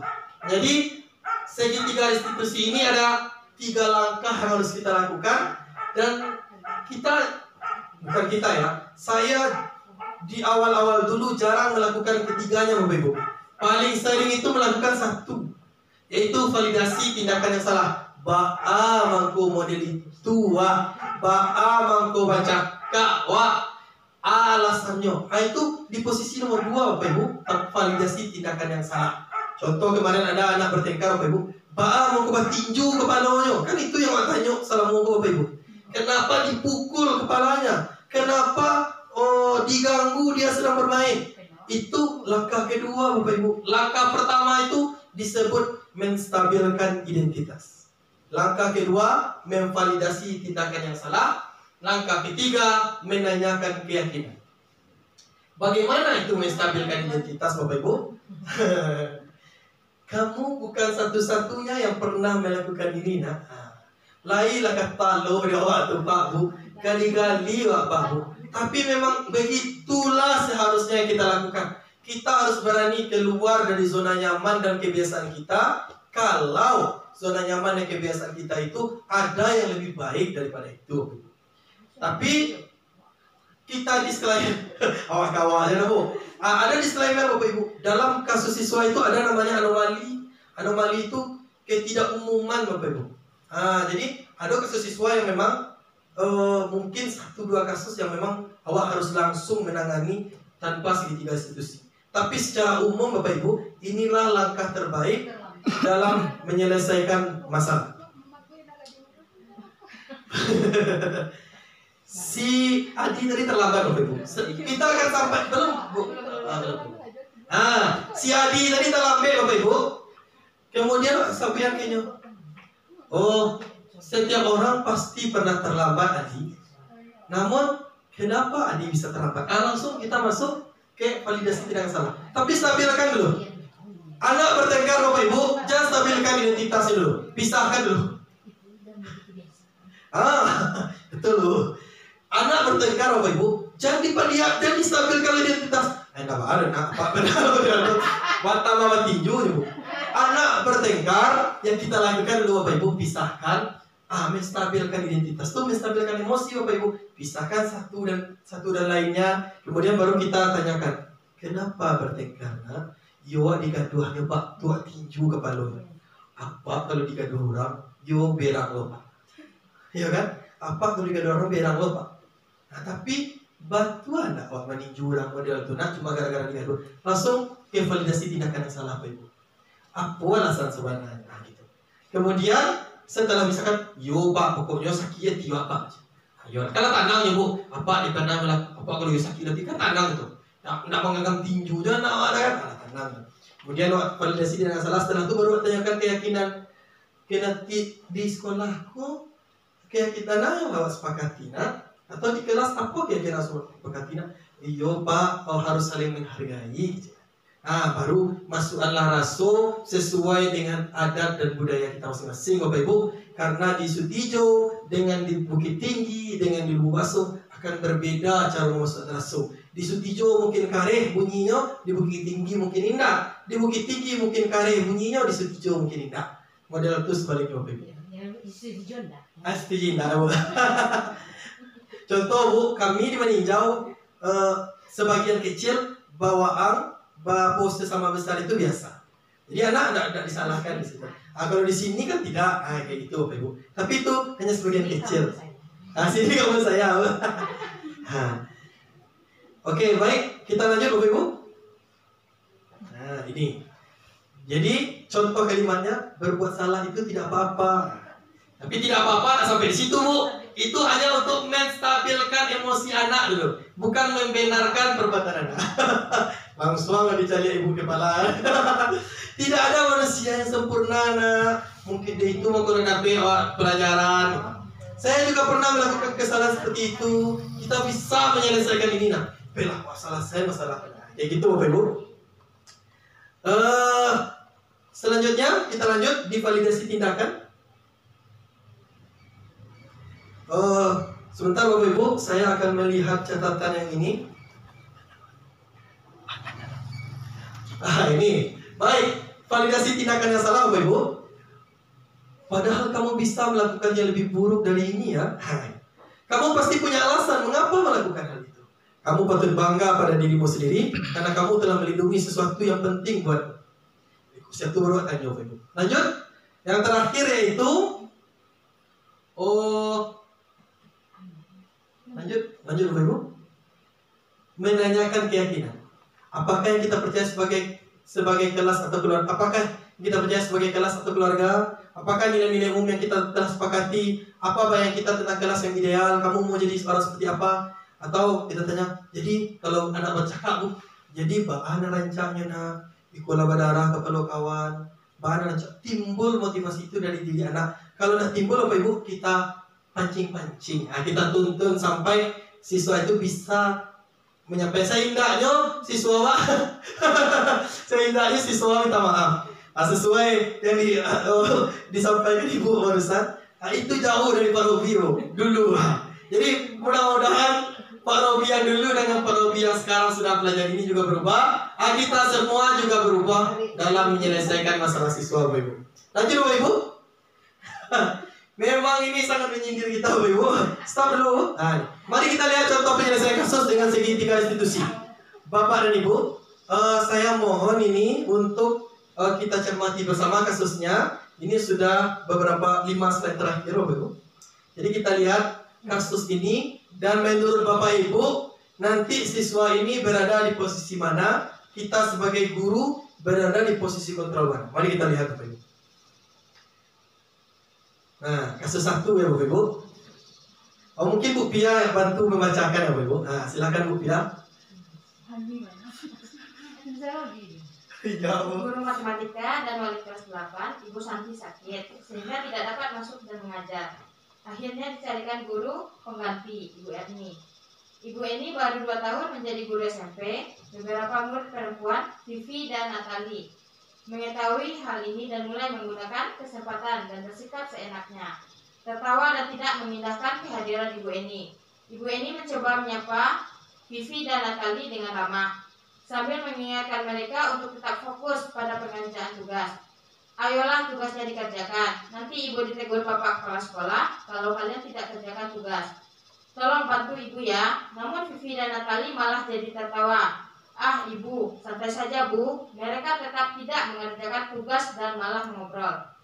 Sudah Pak? Lanjut Bu. Keesokan harinya, Ibu Santi memanggil Vivi dan Natali serta menanyakan tentang laporan Ibu Eni. Ibu Santi menanyakan apakah mereka bersedia melakukan memperbaiki permasalahan yang ada. Vivi dan Natali sempat ragu-ragu dan membela diri, namun pada akhirnya mengatakan akan meminta maaf. Ibu Santi menanggapi bahwa tindakan itu boleh saja dilakukan bila mereka sungguh-sungguh ingin meminta maaf. Namun Ibu Santi menanyakan kembali, apa yang mereka bisa lakukan akan menggantikan rasa tidak dihormati Ibu Santi. Baik Vivi maupun Natali mengakui bahwa perilaku mereka tidak sesuai dengan keyakinan kelas. Ibu Santi melanjutkan kembali apa yang akan mereka lakukan untuk memperbaiki masalah. Apakah ada gagasan? Setelah berpikir sejenak, Natali dan Vivi mengusulkan bagaimana kalau mereka mengadakan sebuah diskusi kelompok dengan teman-teman sekelasnya. Teman yang mereka pilih adalah penerapan keyakinan kelas, terutama tentang sikap saling menghormati dan bagaimana penerapannya di kehidupan sehari-hari di sekolah. Usulan kedua adalah mengirim email kepada Ibu Eni tentang gagasan mereka tersebut.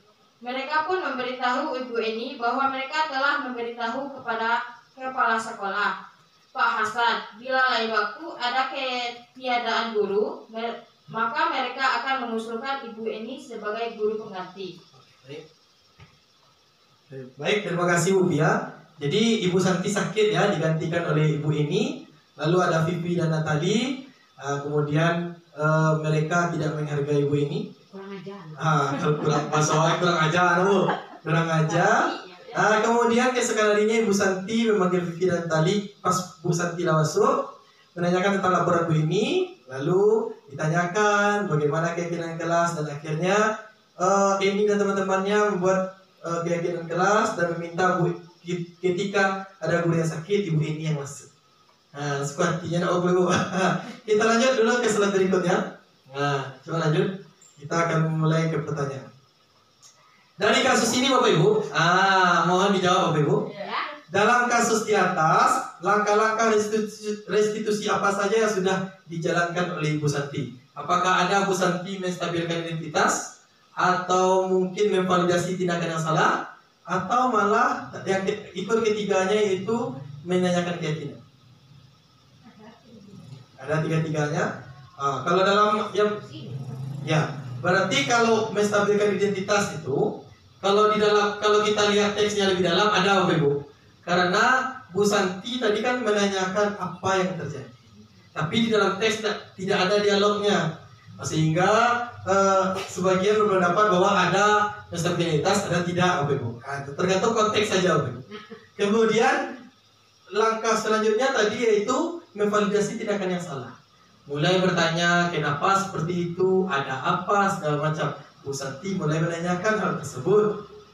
Lalu akhirnya Bu Santi menanyakan keyakinan.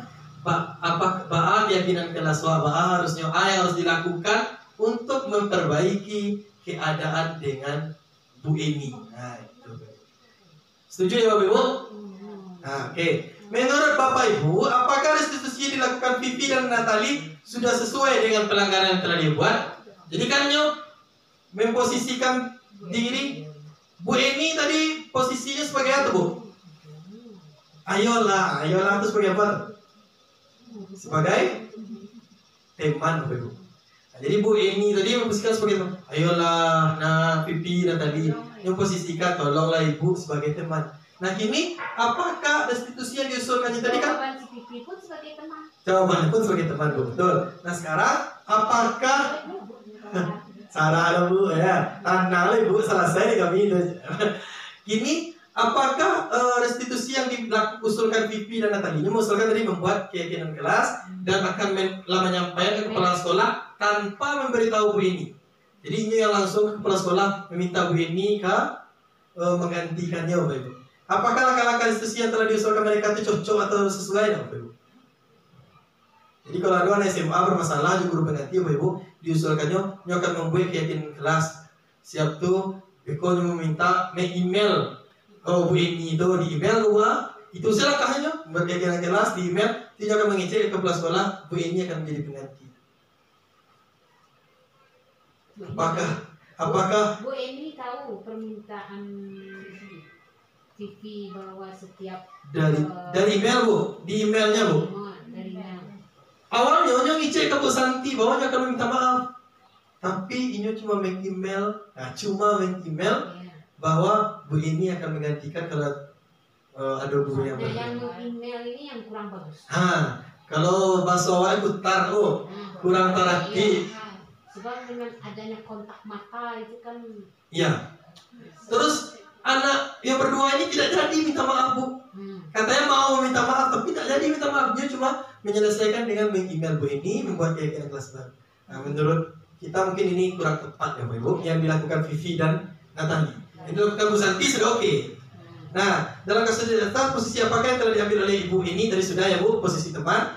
Jika Anda adalah Pak Hasan ini kepala sekolah Ibu, bagaimana Anda menyikapi langkah yang ditempuh Ibu Santi?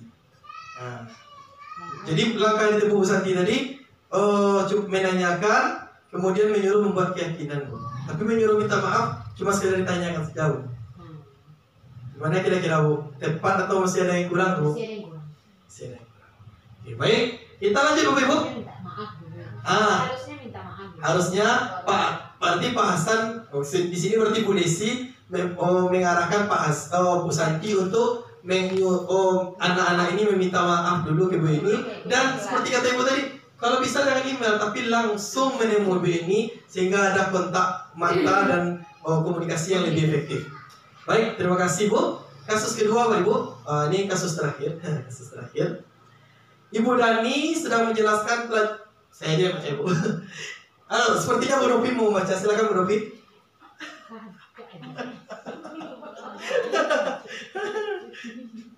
Silakan Bu Novi. Ibu Dani sedang menjelaskan pelajaran bahasa Inggris di papan tulis. Namun beliau memperhatikan bahwa Fajar malah tidur-tiduran dan tampak acuh tak acuh pada pelajarannya. Fajar, coba jawab pertanyaan nomor 3, maju ke depan dan kerjakan di papan tulis. Fajar pun tampak malas-malasan maju ke depan, dan sampai di depan papan tulis pun Fajar hanya diam terpaku sambil memegang buku bahasa Inggrisnya dan memainkan spidol di tangannya. Ayo Fajar, makanya jangan tidur-tiduran. Lain kali perhatikan. Sudah sana, duduk kembali. Kira-kira siapa yang bisa? Fajar pun kembali duduk di bangkunya. Hal seperti ini sudah seringkali terjadi pada Fajar. Seperti tidak memperhatikan, acuh tak acuh, dan nilai-nilainya pun tidak terlalu baik untuk pelajaran bahasa Inggris. Pada saat ditegur oleh Bu Dani, Fajar hanya menjawab, "Tidak tahu Bu." Ibu Dani pun menjawab lirik, Gimana kamu Fajar? Kamu tidak kasihan sama ibu ya? Ibu sudah capek-capek mengajarkan kamu. Tidak kasihan sama ibu." Dan Fajar pun diam membisu. Baik, terima kasih Bu Novi. Terima kasih atas sumbangan suara emasnya. Setelah ini kita nyanyi ya Bu Novi. Baik, Bapak Ibu, jadi Fajar ini kerjanya tidur-tiduran. Ketika disuruh menjawab pertanyaan tidak bisa, dan ini sudah berulang, tidak sekali 2 kali. Kalau di awal Rasulullah kau rame-rame Fajar Bu. Rasulullah kau raci. Kita lanjut Bu Ibu. Pertanyaannya, slide berikutnya. Oke, kira-kira, ini kan sudah kita pelajari tadi. Posisi kontrol apa yang diambil oleh Ibu Dani dalam pendekatan kepada Fajar? Apa posisinya kira-kira Bu? Jadi kan tadi kecil Bu Dani, Fajar lah model itu. Betul Bu. Pembuat merasa bersalah. Membaca sikap Fajar, kira-kira kebutuhan apa yang diperlukan oleh Fajar? Tadi ada 5 kebutuhan dasar kan Bu? Kira-kira kurang enak Bu. Kasih sayang, bertahan hidup, kebebasan, kesenangan, atau kesado kurang kebutuhannya Bu? Kesenangan. Kebutuhan itu Bu. Kita ada seorang Bu. Kebebasan.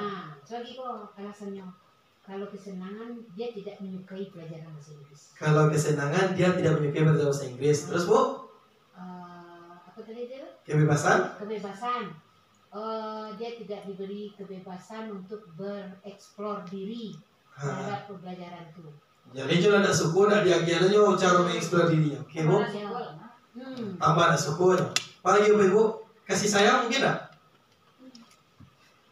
Sayang kayaknya. Takut di rumahnya kurang kasih sayang, di sekolahnya berulah Bu. Perhatian. Yang jelas. Kalau dikasih satu, dia pun kasih sayang. Ada adik bapaknya. Oh iya. Jadi berarti intinya ada kebutuhan dasar yang tidak terpenuhi di si Fajar Bu. Jadi sebelum Wak Raci, Wak Calia dulu, rupanya ada kebutuhan dasar. Sekarang bila mana Ibu Dani mengambil posisi pemantau, kalau tadi kan posisinya sebagai pembuat merasa bersalah.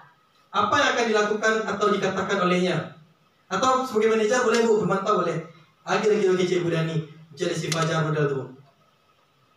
Fajar, lalu yang dipantau dulu Bu. Kalau sebagai manajer tentu ditanyanya ada apa yang Fajar lakukan, disampaikan. Oh mengantuk Bu, tadi malam main Mobile Legend Bu. Oh ya Ibu juga kalau main Mobile Legend mengantuk, kan? Distabilkan emosinya dan diberikan perlakuan. Apabila Anda adalah kepala sekolah, jadi Bu Emma, Bu Pia, Bu Ayu, Pak Rajo, Bu Nopi sebagai kepala sekolah. Kalau Bu Desi lah jadi kepala sekolah. Di sekolah Fajar dan mengetahui hal ini, bagaimana tindak lanjutnya? Awak pangan Bapak Ibu? Anda boleh Bu Desi lah. Bapak Ibu yang lain yang belum jadi kepala sekolah, yang insya Allah jadi kepala sekolah, bagaimana? Kira-kira kalau kita tahu nih, kita tahu kasus si Fajar ini dengan Ibu Dani, apa yang kita lakukan sebagai kepala sekolah? Kita biarkan saja, Bapak Ibu. Bapak aja itu Indonesia. Yang tentunya Bapak Ibu, kita tentu melakukan segitiga restitusi tersebut untuk mengetahui bagaimana Fajar, kenapa Fajar bermasalah. Tentu kalau tidak selesai oleh guru, model awak di sekolah Bapak Ibu, tuang kita sarahan ke Ibu kepala sekolah penuh. Karena itu, pas habis Bapak Ibu, pas lo slide habis. Karena itu kita memang harus memahami segitiga restitusi ini untuk menyelesaikan permasalahan siswa. Baik Bapak Ibu, sekian materi hari ini. Semoga tidak ada pertanyaan. Ada pertanyaan kah Bapak Ibu? Alhamdulillah tidak ada ya Bapak Ibu. Kalau tidak ada Bapak Ibu, kesimpulan sedikit menyimpulkan dari proses penyampaian diseminasi budaya positif ini. Budaya positif ini Bapak Ibu tidak bisa seperti membalikkan telapak tangan. Dan ini tidak bisa hanya dilakukan oleh siswa, tapi di seluruh pemangku kepentingan, baik itu siswa, baik itu guru, baik itu bahkan masyarakat dan orang tua harus bersinergi, harus menyepakati, harus satu visi untuk menciptakan budaya positif. Di mana di coaching sebelumnya dengan Ibu Kepala Sekolah, kita membahas masalah visi kita. Apakah visi kita ini sudah sesuai dengan kebutuhan murid, dan ternyata sudah sesuai, dan kata Ibu insya Allah akan kita lanjutkan. Dan untuk melanjutkannya, mudah-mudahan budaya positif ini bisa kita bangun baik dari lingkup terkecil kelas maupun sekolah, bahkan nanti bisa menyebar kepada lingkungan masyarakat dan keluarga siswa. Baik Bapak Ibu, terima kasih banyak atas waktunya. Mohon maaf jika ada salah-salah kata. Wabillahi taufiq wal hidayah. Assalamualaikum warahmatullahi wabarakatuh. Waalaikumsalam. Alhamdulillah. Baik Ibu, Ibu Kepala Sekolah kami Bu Desi Armita, mohon testimoninya dari kegiatan kami yang sudah mendiseminasikan budaya positif di sekolah ini Bu. Mohon testimoninya Bu. Assalamualaikum warahmatullahi wabarakatuh. Alhamdulillah hari ini telah dilaksanakan oleh guru kami Robi Arjuna, memberikan penjabaran tentang budaya positif, yang hal-hal ini sebenarnya sewaktu kita zaman-zaman sekolah dulu hal ini sudah kita dapati, tetapi karena mungkin dengan ditemukannya beberapa hal di lingkungannya, lingkungan tugas kita, sehingga ilmu yang sudah ada di dalam kepala kita, di dalam ingatan kita itu telah tertimbun dengan hal-hal yang baru. Jadi apa yang disampaikan oleh Bapak Robi hari ini membuka kembali wawasan kita tentang apa yang pernah kita ingat, yang pernah kita terima. Ternyata selama ini memang banyak hal-hal yang apa yang kita lakukan itu belum sesuai dengan apa yang diharapkan bagi kita sebagai seorang guru, dan mudah-mudahan kedepannya apa yang telah disampaikan tadi dapat kita remajakan kembali di dalam ingatan kita, dan dapat kita lakukan dan kita terapkan kepada siswa kita sebagai tugas kita sehari-hari. Dan mudah-mudahan pula apa yang nanti kita lakukan dapat menjadikan siswa kita sebagai generasi Indonesia yang sangat diharapkan, lebih-lebih dengan adanya berbagai macam perubahan kurikulum. Dan di akhir kata saya sampaikan terima kasih Pak Robi yang sudah membuka kembali wawasan kami yang sudah terkubur bertahun-tahun lamanya. Assalamualaikum warahmatullahi wabarakatuh. Waalaikumsalam warahmatullahi wabarakatuh.